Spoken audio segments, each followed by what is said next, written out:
Though there are many talented directors out there who can work wonders with just about any budget that is given to them, there is just something about those outrageously big budgets that hits differently. But you would be surprised which movies end up being a bit of a flop, despite the money spent on them. Let's take a look at the most expensive superhero movies ever. First up, with $220 million, 2012's The Avengers. The Avengers was one of the earliest Marvel Cinematic Universe movies that was made. At that time, the actors weren't getting paid nearly enough as they would go on to make for each movie, which is part of the reason why this amazing movie comes in at a meager $220 million.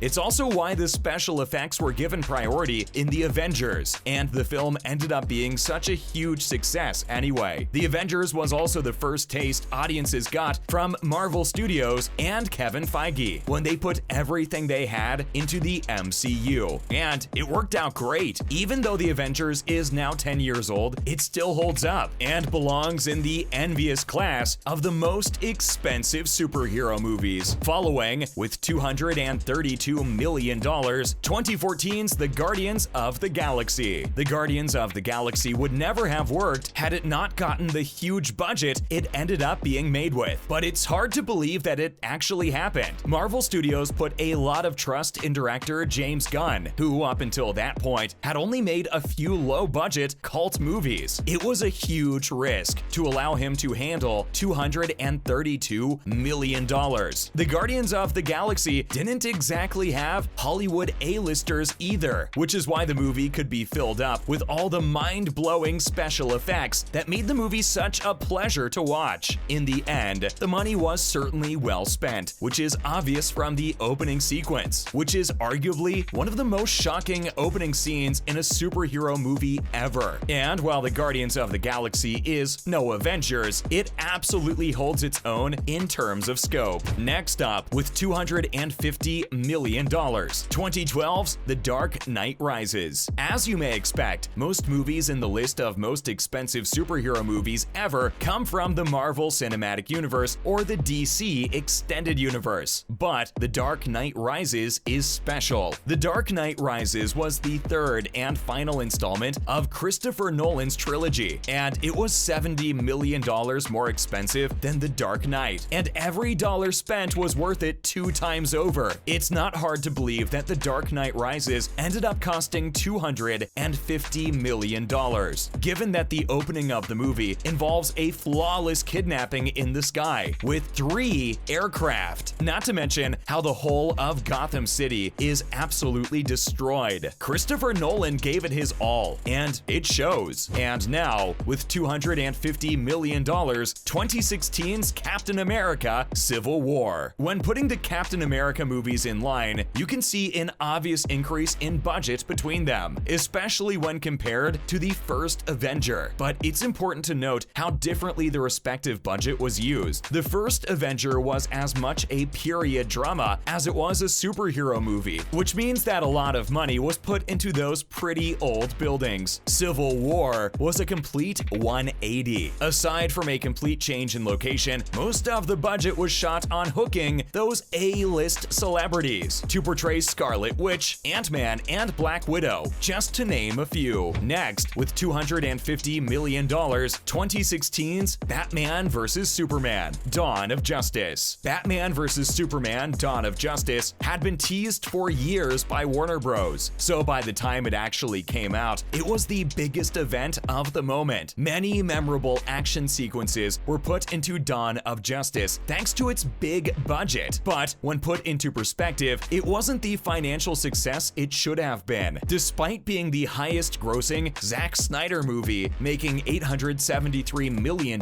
at the global box office, many believe that the movie had no excuse for not making at least $1 billion, as it featured both Batman and Superman. There is also reason to believe that the movie actually cost $300 million. Dawn of Justice kept theaters in the green, but ultimately, the return was a little disappointing. Hold up, you know there are many more superhero movies that have budgets that seem too outrageous to even mention. Don't you want to know what other movies have made it into the list of most expensive superhero movies ever made? Why don't you stick around a little longer and you'll find out what movie had a budget of $495 million. Can you guess which one it is? Let's find out. First up, with $300 million, 2013's Man of Steel. When it comes to the destruction of entire cities, Man of Steel takes the throne. But it may still come as a surprise to learn that Man of Steel had a bigger budget than its sequel, given how that was filled with epic CGI. And the sequel is also what introduced both Batman and Wonder Woman. But then again, those cities really got torn down, and that's not cheap. On top of that, Man of Steel features one of the best villains in the whole of the DC Extended Universe, General Zod. The final battle is one of the most impressive and overwhelming fight sequences in superhero movie history. And then, with $300 million, 2017's Justice League. You likely have some strong opinions on 2017's Justice League, but regardless of your personal views, the production, development, release, and basically the whole movie was a bit of a mess. Zack Snyder had to step down halfway through the project after the passing of his daughter, and it was taken over by Joss Whedon, who ended up being in some controversial headlines. It's said that they had to do countless reboots as well, which only put more pressure on the budget. And then, we're not even talking about the thousands of dollars Warner Bros. Had to spend on digitally removing Henry Cavill's beautiful mustache, which he grew for his role in Mission Impossible Fallout. No, 2017 wasn't the best year for Warner Bros., but Justice League does still sit comfortably on the list of most expensive superhero movies ever made. Next up, with $400 million, 2018's Avengers: Infinity War. Few movies made as much of an impression on a fandom as 2018's Avengers: Infinity War. Infinity War showed off almost every Marvel Cinematic Universe superhero that had appeared over the previous decade. And then, there were the amazing special effects. But all those big names come with big price tags, and the CGI people need to feed their families too. Luckily, the movie was a huge success, making more than $2 billion.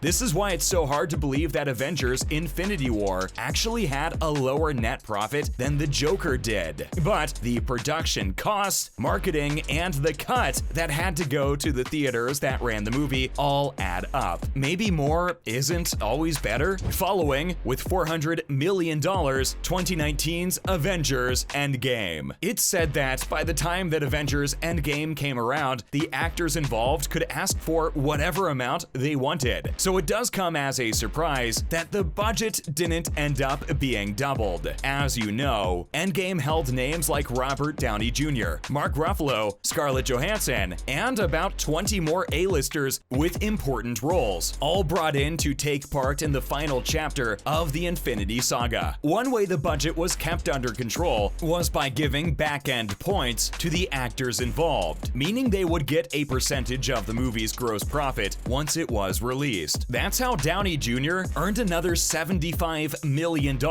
on top of his regular paycheck. Still, $400 million is no joke, even for a production like Avengers: Endgame. But deciding to give the actors back-end points did save Avengers: Endgame from a worse fate. And last, but impossible to say least, with $495 million, 2015's Avengers: Age of Ultron. Forbes is the one who spilled the beans and made the claim that Avengers: Age of Ultron had a shocking budget of $495 million. That means that Age of Ultron trumped both Infinity War and Endgame, and not with a little either. One of the reasons Age of Ultron stands out with over $100 million more in the budget is that they didn't make use of sound stages. Most of the more recent Marvel Cinematic Universe movies did make use of this cost-cutting invention, but with Age of Ultron, they went all out and shot on location literally all over the world, including the United Kingdom, South Africa, and Italy. Still, a lot of people are wondering where exactly the money went. Surely not just for airplane tickets. While $495 million